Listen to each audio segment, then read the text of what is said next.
இந்த உளுந்தை அரைக்கணும். உளுந்து வடைக்கு உப்பு போட்டாச்சு, சீரகம் போட்டோம்.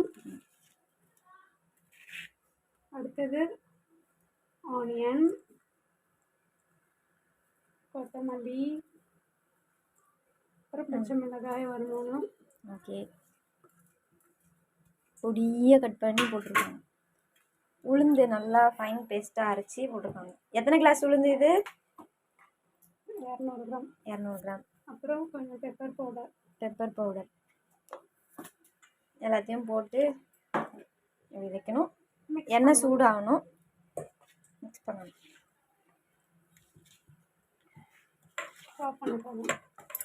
சூடானதும் போண்டா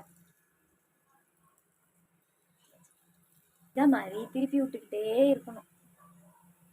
அப்படியே சுட எடுத்து இதை போட்டு எண்ணெயை ஈர்க்கணும். அங்கே தள்ளி போகாத எண்ணெய் வீடு. ஓகே,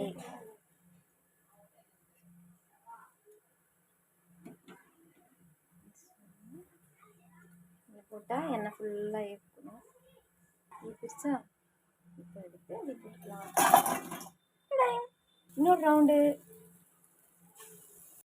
இப்படி ஒன்று டேஸ்ட் பார்க்குறது. சுடுது. க்ரன்ச்சியாக இருக்குது, காரம் இருக்குது, மிளகா இருக்கிறதுனால மிளகா வச்சுட்டேன். மம்மன்னு மொறுன்னு இருக்குது. உள்ள அந்த இதுவும் இருக்குது ஸ்டஃப்.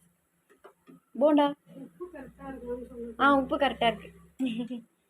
உப்பு கரெக்டாக இருக்குது. இன்னும் சட்னியில் தொட்டு சாப்பிட்லாம், என்ன வேணால் பண்ணி இதை சும்மா கூட சாப்பிட்லாம். நல்லா டேஸ்ட்டாக காரமாக இருக்குது, உப்போடு இருக்குது, க்ரன்ச்சியாக இருக்குது, உள்ளே அந்த முழ மாதிரியும் இருக்குது.